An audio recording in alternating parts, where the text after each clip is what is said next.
Hi, I'm Scott, and I want to talk about micro actions for macro results. How little things add up together to make big things. And this happens all the time, and this is really what marketing is about. And speaking of little things adding up, go to our website, otherrecordlabels.com/marketing. I have a marketing checklist there. I think there's like 20 odd little things.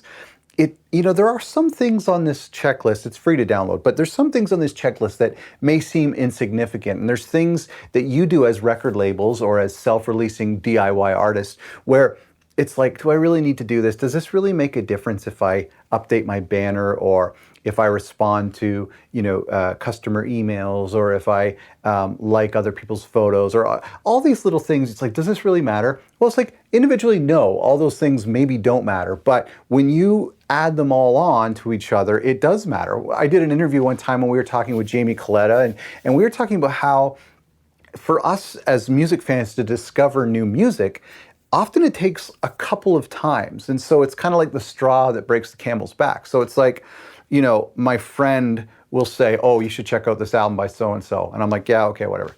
And then a publication that I follow on Twitter tweets about how good it is. And I'm like, okay, that's the second time I've seen it.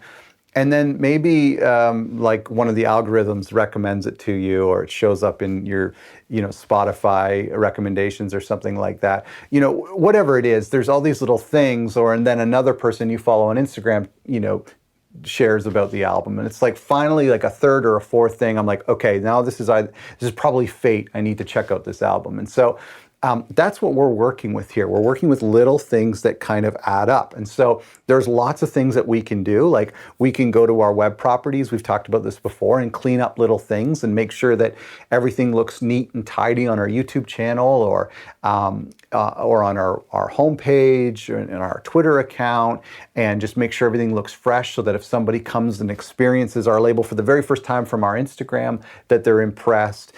You could also like respond to people, respond to customers, be more approachable. And then the final thing is just like keep on pressing and contacting out to the press, and respectfully, of course, but keep pushing the record, keep pushing the artist, keep pushing your label, and not giving up, because there isn't this magic bullet. There isn't this like one thing that you can do that will take your label or your sales or whatever to, like this. Everything is always super, super gradual. And so just keep that in mind. This is a super short tip, but remember that there's these little things that we can do that compound, that snowball into a big thing. It's not just this one massive thing. You might be coming to YouTube saying, what's the one thing I can do to make my label bigger and more sustainable? I don't know what that is. If you do, tell me. But there's a better chance of that happening from a bunch of little things compounding into one big thing. I hope you found this helpful. Go to otherrecordlabels.com